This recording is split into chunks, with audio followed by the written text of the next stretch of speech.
Olá! Sim, você está no Clube do Livro com o Pastor Alex e eu invadi a parada, invadi tudo e falei, eu vou gravar. Hoje eu estou aqui, Pastora Adriana, gravando sozinha, sem o meu esposo. Ele me deixou de castigo porque eu sumi uma semana, mas estou aqui de volta. Eu estava completamente sem voz, ainda estou me recuperando, mas fiz questão de vir gravar aqui um capítulo do livro junto com vocês. E sentindo falta dele, né? Agora eu tô vivendo as emoções que ele viveu. Bom, gente, é um prazer enorme estar aqui. Obrigada por nos receber na sua casa. Obrigada por abrir as portas para nossa família, para lermos juntos literatura cristã que tem edificado tanto. Estamos nessa temporada lendo Cartas de um Diabo ao Seu Aprendiz de C.S. Lewis. Tem sido revolucionador. Temos sim recebido muitos testemunhos e temos sido muito edificados também com o compartilhar de cada um de vocês. Agora, se você chegou aqui, caiu de paraquedas e não sabe nem do que se trata, este aqui é um clube do livro de literatura cristã e nós queremos abençoar a sua vida compartilhando leitura de livros que edificam a fé e trazendo aqui uma troca, né, de como estamos entendendo o livro, das experiências vividas, para que nessa comunidade nós possamos se edificar mutuamente por meio da literatura. Então seja muito bem-vindo, você que está aqui conosco. Se você ainda não se inscreveu no canal, clica aqui, se inscreve no canal, ativa lá o sininho para você ser notificado quando os vídeos subirem e não deixe de curtir aqui e compartilhar com o maior número de pessoas. Se você gostou, quer comentar a sua experiência, coloca aqui nos comentários que a gente vai te responder. Vamos fazer essa troca aqui muito legal no YouTube. E para você que já faz parte do Clube do Livro Raiz e tá com a gente ali no WhatsApp, tem sido muito bom poder ouvir não, né? Mas ler o compartilhar de todos vocês e ver essa troca que tem sido assim muito edificante. Então não deixe de falar, não deixe de compartilhar, a tua experiência pode edificar a vida de muitos que estão aqui conosco. Amém? Bom, hoje nós vamos então ler, dando continuidade aqui, a carta de número 27. Mas antes de ler, eu quero declarar a bênção do Senhor sobre a tua vida, clamar para que a presença do Espírito Santo te alcance aonde você estiver, no seu lar, nos seus afazeres, na academia, no mercado, aonde você estiver assistindo ou nos ouvindo, que você possa ser abençoado, encontrado pelo Espírito Santo e edificado por meio daquilo que ele tem para fluir através dessa carta aqui, em nome de Jesus. Amém? Gente, vamos lá então? Vamos ler aqui a carta de número 27. Já peço perdão porque eu tô ainda rouca, tá? Mas a gente vai vencendo aqui em nome de Jesus. Vamos lá. Meu querido Vermelindo, parece que você não está muito bem empenhado no momento. Usar o amor dele para impedir que ele pense no inimigo, lembrando que aqui o inimigo é Deus, é uma medida óbvia. Mas você mostra que faz péssimo uso disso quando diz que essa questão da distração e das divagações do seu paciente se tornaram agora um dos principais assuntos da oração dele. Isso significa que você fracassou em grande escala. Quando esse ou qualquer outra distração passa pela cabeça dele, você deve encorajá-lo a descartar tudo com base na pura força de vontade e a continuar orando normalmente, como se nada tivesse acontecido. Uma vez que ele aceite a distração como seu problema atual e coloque isso diante do inimigo, diante de Deus, e faça dela o tema central de suas orações e de seus esforços, então, longe de fazer algo bom, você estará nos prejudicando. E aqui vai a primeira parada, né? Olha o poder de uma oração intencional. Você percebe aqui que o inimigo até incentiva a oração sem foco, né? Orar normal, como se nada tivesse acontecido. Mas quando a gente ora com propósito, né, com foco, entendendo as distrações, apresentando todas as coisas diante do Senhor, o inimigo perde força, né? A vitória já é garantida porque há intencionalidade na nossa oração. Olha que interessante nós pensarmos, né, sobre como nós temos orado.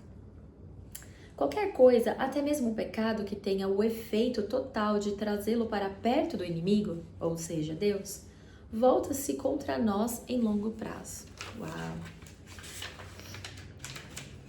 Uma linha de ação promissora é a seguinte: Agora que ele está apaixonado, uma nova ideia de alegria terrena surgiu na mente dele. E assim uma nova urgência em suas orações puramente peticionais, sobre essa guerra e outros assuntos semelhantes. Agora é a hora de levantar dificuldades intelectuais quanto à oração desse tipo. A falsa espiritualidade deverá ser encorajada, pelo motivo aparente e piedoso de que o louvor e a comunhão com Deus são a oração verdadeira. Uau, olha aqui, ó.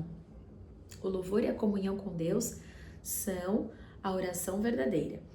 Os humanos podem ser facilmente induzidos a uma desobediência direta ao inimigo que, do modo que é típico dele, ou seja, de modo vulgar, desinteressante e monótono, lhes disse definitivamente para orar por seu pão diário e pela recuperação de seus doentes.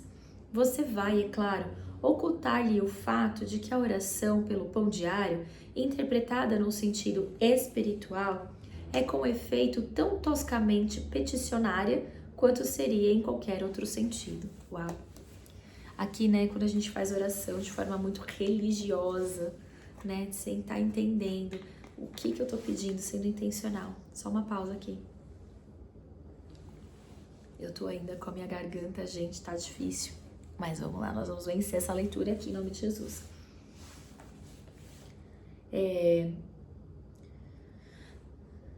Definitivamente para... Tá. Você vai, é claro, ocultar-lhe o fato de que a oração pelo pão diário, interpretada no sentido espiritual, é com efeito tão toscamente peticionário quanto seria em qualquer outro sentido. Mas já que o seu paciente contraiu o péssimo hábito da obediência, ele provavelmente vai continuar a fazer esse tipo de oração tosca, não importa o que você faz. Logo você deve preocupá-lo com a suspeita assombrosa de que essa prática é absurda e não traz nenhum resultado objetivo. Não esqueça de usar o argumento cara ou coroa. Se aquilo pelo que ele está orando não acontecer, então isso será mais uma prova de que as orações peticionais não funcionam. Se acontecer, ele irá, é claro, estar em condições de ver alguma das causas físicas que levam a isso, e, portanto, isso teria acontecido de qualquer jeito. Assim, em ambas, a oração respondida é anegada e se torna uma prova excelente de que as orações de fato são ineficazes. Uau! Só oração pedindo, né? Aqui, se acontecer, Deus está me ouvindo, nada acontece quando eu oro, nada muda, não faz sentido orar, falando de perseverarmos em obediência e orarmos de forma intencional, né? Você, sendo um espírito, achará difícil entender como seu paciente consegue se confundir assim. Mas se lembre de que ele dá como certo que o tempo é a realidade suprema. Uau! Ele supõe que o inimigo, da mesma forma que ele mesmo, vê alguma coisa no presente, lembra-se de outras como sendo passadas e ainda antecipa outras como futuras. Ou mesmo se ele acreditar que o inimigo, Deus, não vê as coisas dessa forma, ainda que no íntimo do seu coração ele considere isso uma peculiaridade de modo de percepção do inimigo, ele não ache realmente, embora dissesse que sim, que as coisas são como o inimigo as vê. Se você tentasse explicar a ele que as orações dos homens de hoje representam uma dentre as inúmeras coordenadas com as quais o inimigo harmoniza o tempo de amanhã, ele retrucaria dizendo que então o inimigo sempre soube que os homens fariam aquelas orações e, nesse caso, os humanos não oram livremente, mas foram predestinados a fazer isso. Gente, olha aqui, quando eu era criança, né, na minha fase de adolescência, eu questionava isso. Eu falava, se Deus é onipotente, se Deus, ele sabe todas as coisas que vão acontecer, as que passaram, a presente, então ele já sabe o que eu vou pedir. E ele já sabe o que vai fazer, então, na verdade, a minha oração, eu sou manipulada. Olha só, eu vejo claramente uma ação do inimigo aqui na época da minha infância. E eu realmente achava que Deus, no caso aqui o inimigo, né? Que Deus era um grande, tudo isso era um grande teatro e nós éramos manipulados por ele. Olha só que insulto, né? E que interessante, né? Se nós entendermos que a oração é apenas um dos fatores que Deus dimensiona o tempo para todas as coisas. Que lindo isso, né? Uau, vamos lá. E ele acrescentaria que o tempo em um determinado dia pode ser reconstruído por meio de suas causas até a criação original da matéria em si, de modo que a coisa toda, tanto do lado humano quanto do lado material, é dada desde o início. O que ele deve dizer é basicamente óbvio para nós. É que o problema de ligar determinados tempos à oração, a orações particulares, é meramente superficial em 2 pontos de seu modo de percepção temporal. Do problema total de ligar todo o universo, peraí, e minha página grudou. Então vamos voltar aqui. Do problema total de ligar todo o universo espiritual a todo o universo corpóreo, que a criação opera em sua totalidade em cada ponto do espaço e tempo, ou antes que seu tipo de consciência os força a ver o ato criativo completo, dotado de consistência própria, como uma série de eventos sucessivos. Porque esse ato criativo deixa espaço para o seu livre arbítrio, é o problema de todos os problemas, o segredo por trás de toda essa baboseira chamada amor.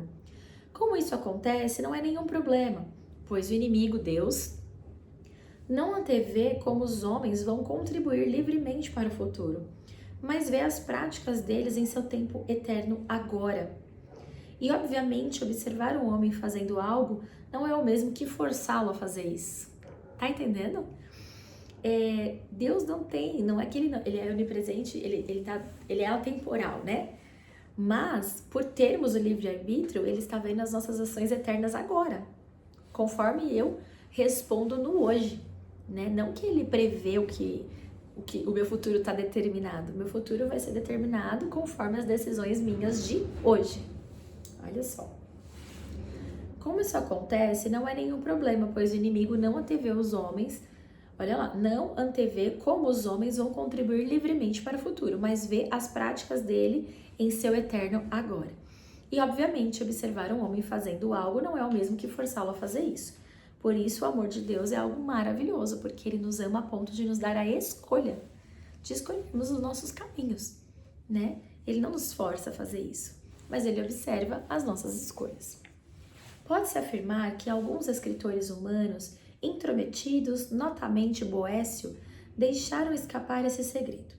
Mas, considerando o clima intelectual que com sucesso acabamos de produzir por toda a Europa Ocidental, você não precisa se preocupar com isso. Somente os que tiveram uma boa formação leem os livros antigos, e nós lidamos de tal forma com estes que, de todos os homens, eles são os que têm menos chance de adquirir sabedoria fazendo isso. Nós fizemos isso incutindo neles o ponto de vista histórico. Esse ponto de vista, em suma, significa que, quando alguma afirmação proveniente de um autor antigo é apresentada, a única pergunta que nunca se deve fazer é se aquilo de fato é verdade. Uau, olha só. Esse ponto de vista, em suma, significa que, quando alguma afirmação proveniente de um autor antigo é apresentada, ninguém questiona. Então, os cultos tinham acesso às literaturas, mas não questionavam se aquilo era verdade ou não.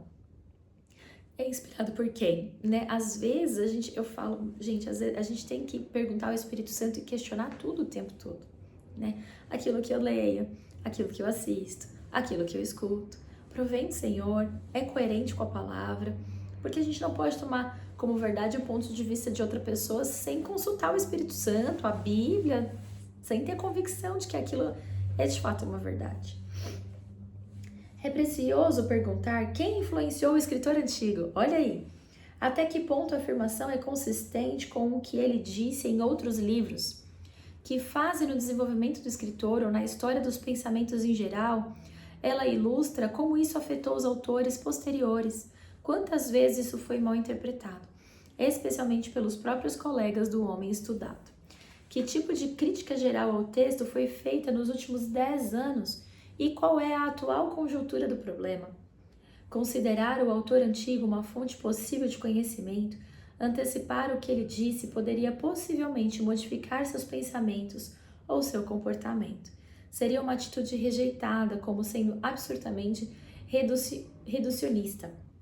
E já que não podemos enganar toda a raça humana o tempo todo, é da maior importância separar cada geração das demais, pois onde o aprendizado faz o livre comércio entre as eras, reside sempre o perigo de que os erros característicos de uma possam ser corrigidas pelas verdadeiras características da outra.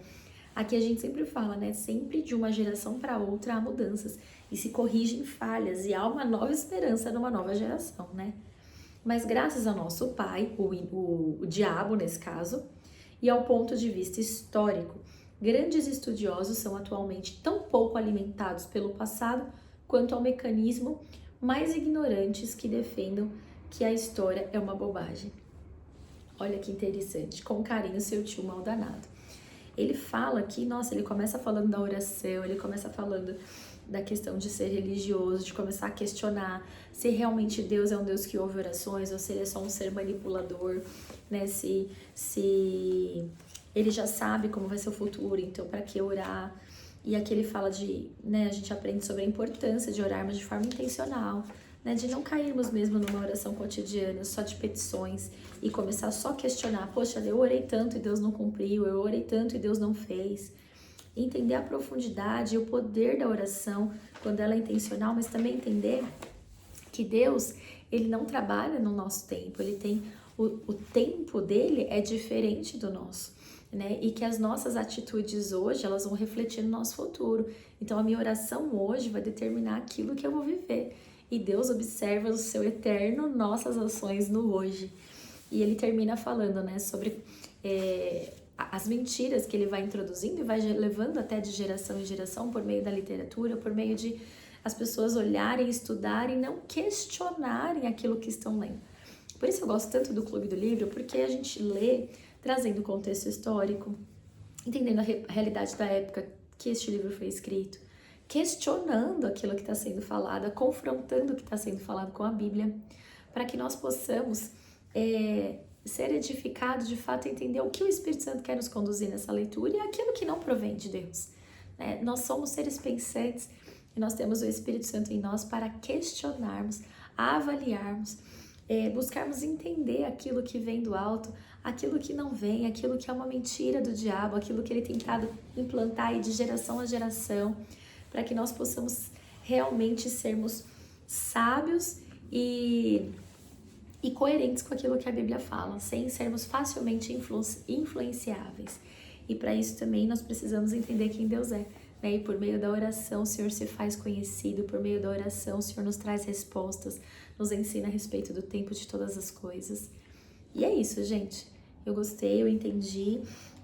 Acho que de pergunta que nós poderíamos fazer é o quanto eu tenho me alimentado e tenho questionado os alimentos que eu tenho consumido, né? O quanto que eu tenho orado de forma intencional e aquilo que eu tenho, talvez estou sendo só mecânico nas minhas petições, mas não estou, talvez, entendendo, né? Aquilo que, não me relacionando no profundo. Então, eu ficaria aí com essas perguntas, né? Questionar e avaliar a minha vida de oração e questionar e avaliar o quanto eu busco questionar, entender e confrontar com a palavra e com o Espírito de Deus as coisas que eu tenho consumido. É isso, gente. Aqui foi o capítulo 27. Estamos caminhando para o final, falta tão pouquinho para acabar, dá até uma dorzinha no coração. Estamos preparando alguma coisa bem especial aí para a gente encerrar o último capítulo. Fique ligado que em breve a gente vai ter notícias aí. Que Deus possa te abençoar, que você tenha sido edificado com essa leitura. Ouça mais de uma vez, eu sei que a minha fala aqui, eu tô rouca, então tá difícil às vezes de entender, então se você tiver que ouvir umas 5 vezes o mesmo vídeo, não se sinta mal, porque eu também ouço várias vezes o mesmo áudio que a gente acaba de gravar, eu vou escuto de novo, para ser ministrado e entender perfeitamente aquilo que o Senhor tem para falar conosco. Que Deus te abençoe e nos vemos então no próximo capítulo. Tchau, tchau!